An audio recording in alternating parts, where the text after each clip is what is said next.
Student, आज हम करेंगे कुछ एग्जाम्पल्स जो मैट्रिक्स पे बेस्ड हैं। इससे पहले वाले लेक्चर में हमने देखा था कि मैट्रिक्स क्या होता है और उसके जो टाइप्स हैं वो कौन कौन से हैं। एग्जाम्पल में सबसे पहले जो एग्जाम्पल है उसमें क्या कहता है, इन मैट्रिक्स ए, हमें एक मैट्रिक्स ए गिवन है, right the order of the matrix. हमें इस मैट्रिक्स का क्या बताना है, ऑर्डर बताना है। तो ऑर्डर कैसे बताते हैं ये मैंने पिछले लेक्चर में आपको बताया था। ऑर्डर जो है उसको रिप्रेजेंट करते हैं m इंटू n से, ठीक है। m का मतलब होता है नंबर ऑफ रोज। तो इसमें कितने रोज हैं, 1 2 3 रोज है तो यहाँ 3 लिख दिया। इनटू में को n का मतलब होता है नंबर ऑफ कॉलम्स, कितने कॉलम्स है 1 2 3, तो 3/3 जो है इसका क्या हो जाएगा, ऑर्डर। सेकेंड पार्ट में कहता है नंबर ऑफ एलिमेंट्स, इसमें टोटल एलिमेंट्स कितने हैं। वैसे तो आप काउंट भी कर सकते हो, या फिर 3/3 कितना होता है 9, तो इसमें 9 एलिमेंट्स होंगे। नेक्स्ट में कहता है the elements A13 A22 A31। कैसे फाइंड आउट करेंगे, अगर हम बात करते हैं A13 की, इसका मतलब है ऐसा एलिमेंट जो फर्स्ट रो में हो और थर्ड कॉलम में हो। अब इसके अंदर 3 रो है, लेकिन हमें तो क्या करना है, फर्स्ट रो चेक करनी है। तो फर्स्ट रो तो हमारी ये वाली है, ठीक है। तो हमें रो तो पता चल गई फर्स्ट है, लेकिन कॉलम कौन सा है यहाँ पे 3, थर्ड। तो 1 2 3, तो ऐसा एलिमेंट जो फर्स्ट रो में होगा और थर्ड कॉलम में होगा, तो आंसर क्या आ जाएगा हमारा आंसर आ जाएगा 6।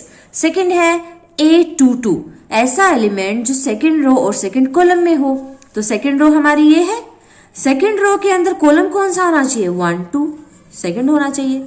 तो ऐसा एलिमेंट जो सेकंड रो और सेकंड कॉलम में है, तो आंसर आ जाएगा -1। सिमिलरली हमें A31 बताना है, यानी कि ऐसा एलिमेंट जो थर्ड रो में और फर्स्ट कॉलम में हो। तो थर्ड रो ये है और कॉलम फर्स्ट ये है, तो आंसर जो है वो क्या आ जाएगा 0। नेक्स्ट एग्जांपल में क्या कहता है, construct 3/2 matrix whose elements are given by this condition. हमें एक 3/2 ऑर्डर की ऐसी मैट्रिक्स बनानी है जिसमें जो एलिमेंट्स पुट करेंगे, हम लिखेंगे, वो इस कंडीशन को सेटिस्फाई करते हो।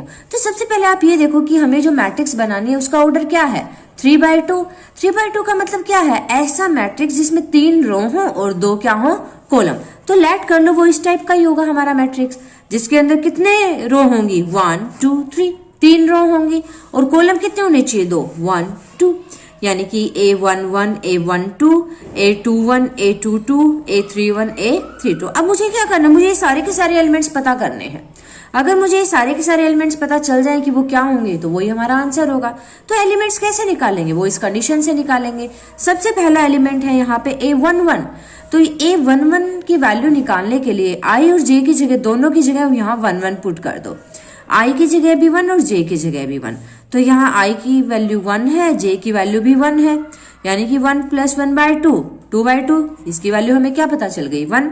नेक्स्ट मुझे A12 की वैल्यू पता करनी है, तो A12 पता करने के लिए जो I है उसकी जगह 1 और J की जगह 2 पुट कर दो। I की जगह 1, J की जगह 2, तो आंसर आ जाएगा 3/2। नेक्स्ट मुझे 21 पता करना है, 21 के लिए I की जगह 2 और J की जगह 1, तो ये भी 3/2। नेक्स्ट A22 की वैल्यू पता करनी है, तो I और J दोनों की जगह 2 2 रख दो, यहाँ भी 2 और यहाँ भी 2, तो वैल्यू आ गई हमारे पास। A31 पता करने के लिए I की जगह 3 और J की जगह 1, तो आंसर 2। 32 पता करना है, I की जगह 3 और J की जगह 2। अब ये सारे के सारे एलिमेंट्स हमें पता लग गए हैं, वो हम यहाँ पुट कर सकते हैं कि A11 की वैल्यू क्या आई है, A12 की क्या आई है, सिमिलरली A31 A32 की। तो ये हमारा क्या हो गया, एक 3/2 ऑर्डर का मैट्रिक्स जो हमने क्या किया है, कंस्ट्रक्ट कर दिया है, बना दिया है। नेक्स्ट में हमें क्या करना है, हमें एक क्वेश्चन दिया है, if A = this and B = this. हमें 2 मैट्रिक्स दे दिए हैं A एंड B। हमें क्या फाइंड आउट करना है, एक बार हमें इन दोनों मैट्रिक्स को ऐड करना है और एक बार इन दोनों मैट्रिक्स को क्या करना है, सब्ट्रैक्ट करना है। एक बात आपको हमेशा पता होनी चाहिए कि अगर कोई भी दो मैट्रिक्स ऐड होते हैं या सब्ट्रैक्ट होते हैं तो उनका जो ऑर्डर है वो सेम होना जरूरी है। अगर ऑर्डर सेम नहीं होगा तो ना ही तो वो ऐड हो सकते हैं ना ही वो सब्ट्रैक्ट हो सकते हैं।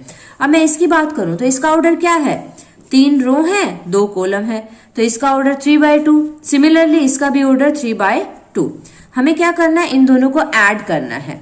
तो गिवन क्या है हमारे पास, ए और बी मैट्रिक्स दोनों दिए हुए हैं, तो ए प्लस बी हमें करना है फाइंड आउट। तो ए की जगह ए मैट्रिक्स की वैल्यू प्लस बी की जगह बी मैट्रिक्स की वैल्यू। इन दोनों मैट्रिक्स के बीच में किसका साइन है, प्लस का साइन है।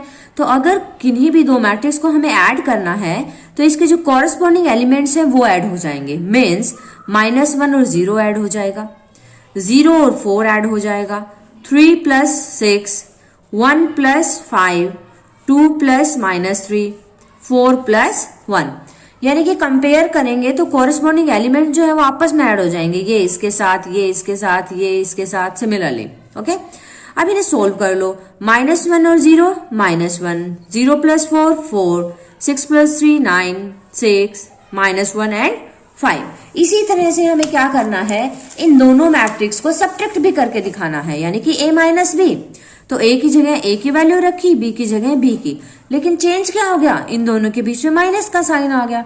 तो अगर किन्हीं भी दो मैट्रिक्स के बीच में माइनस का साइन है तो इसके जो कॉरस्पॉन्डिंग एलिमेंट्स है उन्हें सब्ट्रैक्ट कर दो, यानी कि फर्स्ट में से फर्स्ट को सब्ट्रैक्ट कर दो।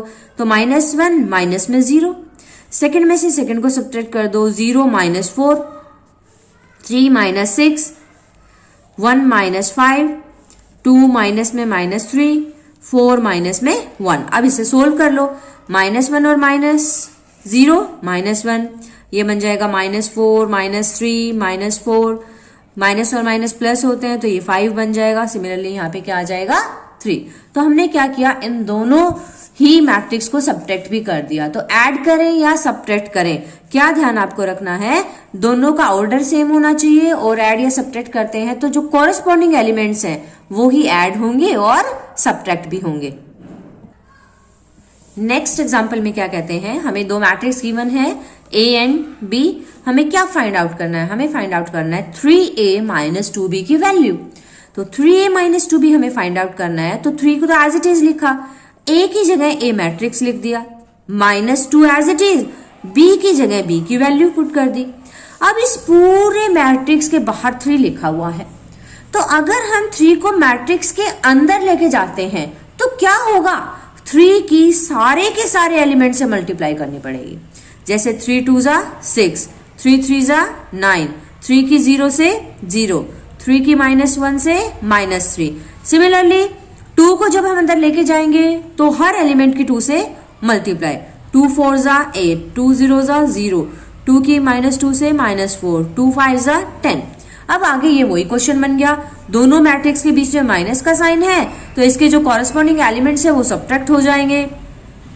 6 - 8, 9 - 0, 0 माइनस में -4, -3 -10।